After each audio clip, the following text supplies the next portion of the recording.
मैं पहले भी कहता रहा हूँ, आज भी कहता हूँ, ईश्वर,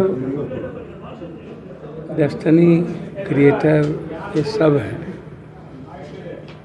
लेकिन महसूस कौन करता है ये सब है।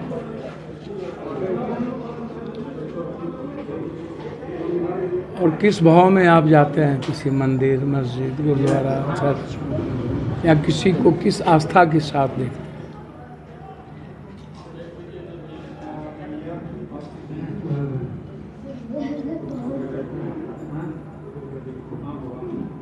गॉड, भगवान, ईश्वर, अल्लाह, राम, रहीम हमेशा भक्त के लिए जीते हैं, भक्त के पास जाते हैं, भक्त के खुशियों में वो आनंद लेते हैं। भक्त कभी भी भगवान के पास नहीं जाता। मीरा को आप देखिए, अर्जुन को देखिए, हनुमान को देखिए, अशोक को देखिए, हजरत को देखिए। दुनिया में जितने ऐसे महापुरुष को आप देखेंगे, उनका इष्ट के प्रति, ईश्वर के प्रति समर्पण रहा है। हम भी बस कल्याण के भाव से यहाँ आए कि इतना सानिध्य और इतना अपार आंतरिक संघर्ष करने की और दुनिया की मदद करने और सेवा करने की शक्ति आध्यात्मिक शक्तिपीठ से ही मिलती है। अध्यात्म मानव जीवन के लिए प्रेरणा के स्रोत, आंतरिक खुशी मिलती है, आंतरिक जीवन जीने की ताकत मिलती है। हम चुनाव लड़ रहे थे, पूरी दुनिया मेरे खिलाफ थी। हम बस जो मैंने कर्म किया 58 साल अपने जीवन में, और ईश्वर के पथ पर चलकर जिस कर्तव्यों को मैंने का निर्वहन किया, मैं उसको समर्पण कर। नहीं तो मेरे लिए रास्ते बहुत थे। मधेपुरा से हम लड़ जाते, सुपौल से मेरा बेटा लड़ जाता, 2-2 सीट मिल गई थी। देखिए, मैं एक बात बताऊं, मैं किसी के बारे में नहीं जानता हूँ। सबने एक व्यक्ति को मारने का प्रयास किया, तो एक व्यक्ति की बात नहीं है। 140 MLA वहाँ थे, 140, तीनों दल मिला, 3-5 राज्यसभा, लगभग 11 विधान परिषद, सारे करोड़पति, अरबपति, और सारा सिस्टम सिर्फ एक व्यक्ति को समाप्त करने की तैयारी थी। यदि मुझे, मेरे मन में जरा भी डर होता तो हम गठबंधन से टिकट ले लिए होते मधेपुरा से। हमने तो निर्णय ही ले लिया था कि हमें,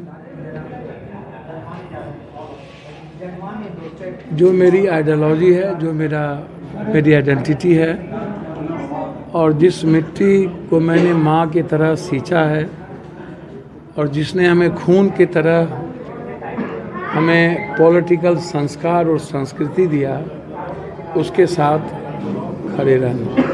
ये मोदी बार-बार बिहार आ रहा है, सीधे कह रहे हैं कि इस बार 400 के पार, भाजपा के लोग कह रहे हैं। देखिए, मैं किसी व्यक्ति विशेष के बारे में कोई टिप्पणी नहीं करूंगा, लेकिन मुझे लगता है कि 14 और 19 में जो अंधभक्ति थी, सोशल मीडिया ट्रायल के कारण और झूठ के पुलिंदों के कारण अगले बार जो आप पुलवामा के कारण जो ज़मीन पर आपकी भक्ति थी, हवा थी, इस वक्त 3 लगभग चयन का चुनाव हो चुका है। कहीं ज़मीन पर नरेंद्र मोदी जी की हवा नहीं है और ज़मीन पर नरेंद्र मोदी जी का कोई भी विकास और किसी भी तरह के नरेंद्र मोदी जी का कोई भी आम आदमी तक उनका प्रतिफल नहीं पहुंचा। किसान, महिलाओं की महंगाई, युवाओं का बेरोजगारी, आप कोई भी चीज़ को उठा के देख लीजिए। आज महिलाएं सबसे ज़्यादा नाराज हैं, युवा सबसे ज़्यादा नाराज है। ये अलग बात है कि बिहार में इंडिया गठबंधन कांग्रेस के नेतृत्व में हमें आगे बढ़ना चाहिए था, क्योंकि ये चुनाव 2024 का चुनाव है, ये चुनाव 2025 का चुनाव नहीं। यदि हम 2024 के चुनाव को लड़ रहे हैं, एक तरफ इंडिया गठबंधन, दूसरी तरफ एनडीए गठबंधन, तो एनडीए गठबंधन का नेतृत्व यदि नरेंद्र मोदी जी कर रहे हैं तो देश कांग्रेस के नेतृत्व में राहुल गांधी जैसे त्यागी, संघर्षशील, बेबाक, निश्चल और सच्चाई बोलने वाले व्यक्ति के साथ खड़ा रहना। तो बिहार में चाहिए था कि हमें कांग्रेस को आगे रख करके हम काम, अधिक से अधिक राहुल गांधी, प्रियंका गांधी जी का यहाँ पर और खड़गे जी का यहाँ चुनावी सभा हो।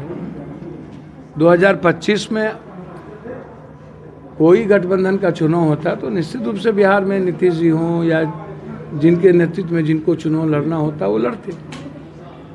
अभी किसी भी कीमत पर अभी भी 4-4-2 का चुनाव हो चुका है, 4 बाकी है। अभी भी हमें कांग्रेस के मैनिफेस्टो पर और इंडिया गठबंधन के का जो मुद्दा है उस पर हमको राहुल गांधी जी को आगे रख करके चुनाव लड़ने की जरूरत है। लेकिन मैं 2-3 बात कह रहा हूँ ना, आप, मैं पहले भी कह रहा हूँ कि आप फिर कह रहा हूँ। देखिए, राजनीति में कोई व्यक्तिगत दुश्मनी, परमानेंट दोस्ती नहीं होती। कल जो साथ है नहीं रहेंगे। कल कोई टटुआ दबा रहे थे, 4 बार नीतीश जी, नरेंद्र मोदी जी अलग हुए आए, लालू जी अलग हुए आए, फिर एक दूसरों को गाली देते हैं। पूरे देश में आप उठा करके देखिएगा तो यदि नरेंद्र मोदी जी की कोई हवा होती तो राज ठाकरे जी को 1 सीट दे करके आप ला रहे हैं। किसी को पहले आपने दल तोड़ा, फिर परिवार तोड़ा, फिर घर तोड़ा और फिर आपने चिराग पासवान को साथ लिया, फिर उसके घर को अपने से अलग कर दिया। तो ये कैसी राजनीति है? 1-1 सीट के लिए आप तरस रहे हैं। सिंगल आदमी पप्पू यादव है जिसने गठबंधन से अलग राजनीति की, सिंगल, पूरे भारत। मैं तब भी कहा था, फिर आज भी कह रहा हूँ, अभी भी वक्त है सिवान में आंख बंद करके हिना साहब को समर्थन दे देना चाहिए, क्योंकि शहाबुद्दीन जी की कुर्बानी उस नेता के समर्पण के कारण है। जो नेता हम लोग के गार्जियन रहे हैं और आज भी हैं, उनका पूरा समर्पण था। जरूरी नहीं है कि यदि हमारा टिकट नहीं लिया हो, हमने उन्हें अपमानित किया तब जाके वो टिकट नहीं लिया, और यदि आज नहीं लिया तो हमें, वो सेकुलर तो है, वो बीजेपी की बात तो नहीं करेगा ना, तो हमें समर्थन देने में क्या दिक्कत है।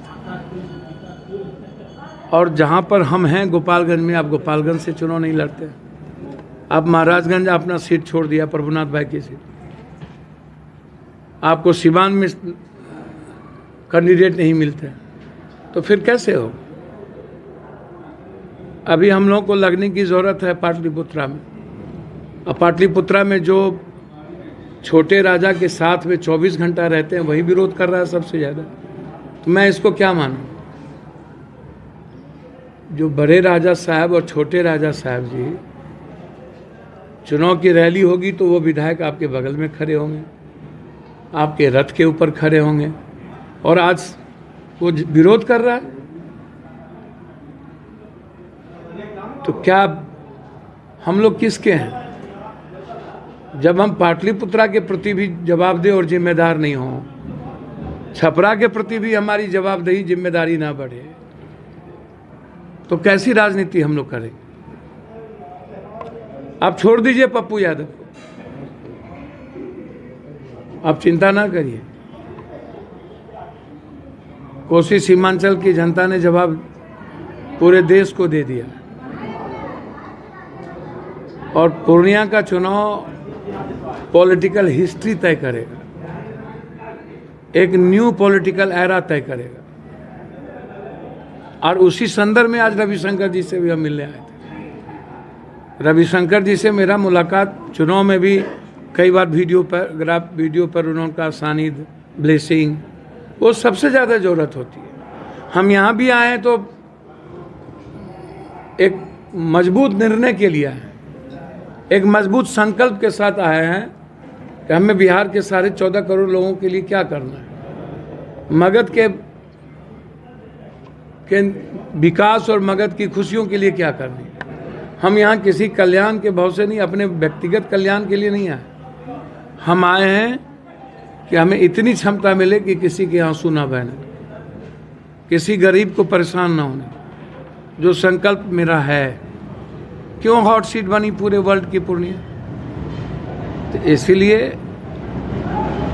2024 में अभी हमें देश देखना है, 2025 में स्टेट का चुनाव होगा, हम लोग मिलकर लड़ेंगे, काम करेंगे, एक नए रास्ते निकलेंगे और नए लोगों को जगह मिलनी चाहिए। भैया आप बेफिक्र रहें, जहाँ भी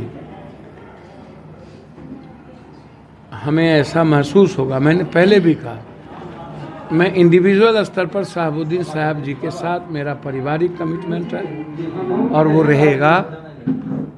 मैं दुनिया अलग हो जाए, मैं शहाबुद्दीन साहब के परिवार के साथ खड़ा। फिर मैं कह रहा हूँ, मेरी शुभकामनाएं हैं पवन सिंह जी को। कल तक बीजेपी के साथ वो थे तो वो बहुत अच्छे थे, और आज बीजेपी वाले गाली दे रहे हैं। अरे भाई, बीजेपी वाले हैं किसके? जो आपके साथ रहता है उसको आप कहते हो महात्मा गांधी है, जो अलग हो जाता है वो आपके लिए चोर हो जाता है। कितना गाली दोगे आप? आज़ाद हिंदुस्तान के बाद कभी राजीव गांधी या कभी इंदिरा गांधी या कभी नेहरू, और अब प्रियंका और राहुल। कहे भाई, अपनी बात क्यों नहीं करते हो? क्यों आप दूसरे को गाली देते हो? राजनीति में कोई इस तरह का व्यक्तिगत आलोचना और व्यक्तिगत आक्षेप का कोई जगह है? किसी भी कीमत पर व्यक्तिगत आरोप प्रत्यारोप से हर नेता को बचना चाहिए, और इसीलिए मैं यहाँ आया हूँ। मैं एक संकल्प के साथ इस सिद्धपीठ पे आया हूँ, और रविशंकर जी के ब्लेसिंग के लिए कि हम लोग मिलकर एक नए बिहार की रचनाओं की ओर आगे बढ़ें।